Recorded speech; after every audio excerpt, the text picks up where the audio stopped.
Hey there. So here I am again, another week, and I'm here because I made a promise. I made a promise to myself and I made a promise to you guys that I would do this once a week. And I actually think I missed last week, but that's because it was my birthday, and so I got a little bit busy. But I'm here and I wasn't sure exactly what to talk about because there's so many thoughts going on in my head and so many things I want to say to you guys. But I'm gonna pick one and I want to try to keep it down to about 5 minutes so this way I don't bore you to death. So I'm not sure if this topic is going to actually help anybody, but hopefully it will, but at least it'll give you a little insight as to who I am. So here it goes, all right? I used to be a Jehovah's Witness. Yes, I was that person that came to your door on Saturday mornings knocking to bring you the good word of God or to teach you something about the Bible. And I'm not, no pun intended, I'm not going to knock them. That's not what I'm going to use this post for. But I am no longer one of Jehovah's Witnesses for many reasons. But I think one of the main reasons is that my youngest son, he's going to be 5 years old now in November.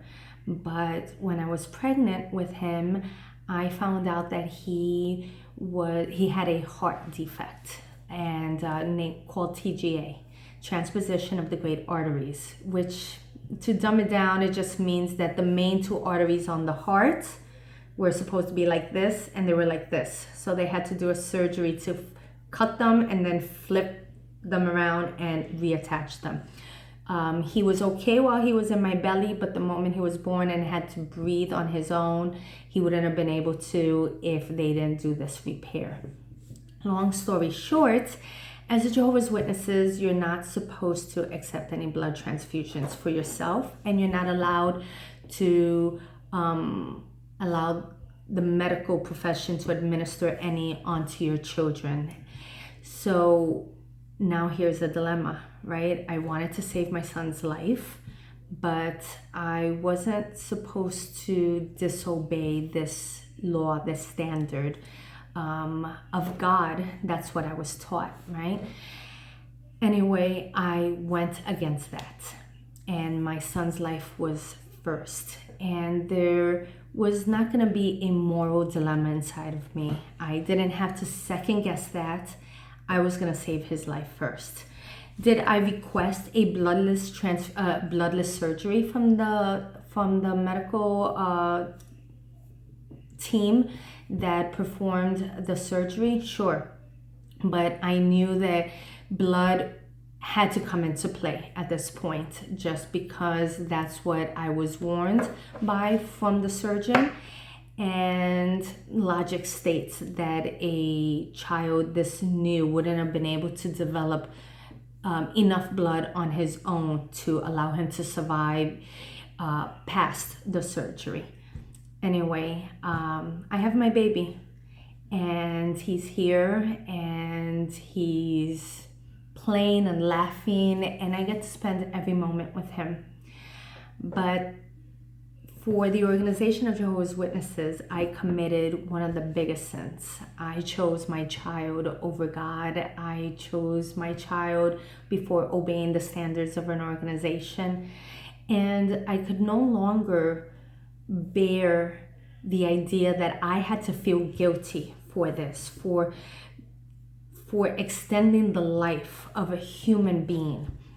And I wasn't going to have it anymore. I was tired of thinking that I had to keep this quiet. I want the world to know that I did everything I could to save my son's life. And if that meant a blood transfusion, and then that's what I did. That's the love of a parent toward a child. That's the love of the medical profession toward a human life. So I'm not going to apologize for that. I don't apologize for it. And I'm actually a little angry that they would have expected that from me. And to whoever wants to stand by that belief and that standard, that's their decision. And am I going to judge you? Internally, yes. I'm not a hypocrite. I do judge you for allowing that opportunity to pass to save a loved one's life. And I don't think a God would ask you of such a thing. And if it did, it wasn't worthy of my worship to begin with. But either way, that's part of who I am. That will forever be with me. I used to be a Jehovah's Witness. I am no longer one. And I am happy and free and relieved. I'm relieved that I no longer have to be quiet. I no longer have to fake who I am. I no longer have to hide. I no longer have to worry that I'm going to be considered any less of a person, any less of a human being for saving my son's life or loving my family or choosing them first. So that's who I am. If there's anybody out there going through this moral dilemma, God or your children, God or your family, God or your loved ones, God or your own life, I ask you to reach out and let you know that there's many of us out there that have gone through this, and not only as Jehovah's Witnesses, but other religions as well. And it's wrong. It's wrong to expect this from people. And so I'm thankful that I was able to find the strength within myself, and I had the courage to step away from an organization that required that from me.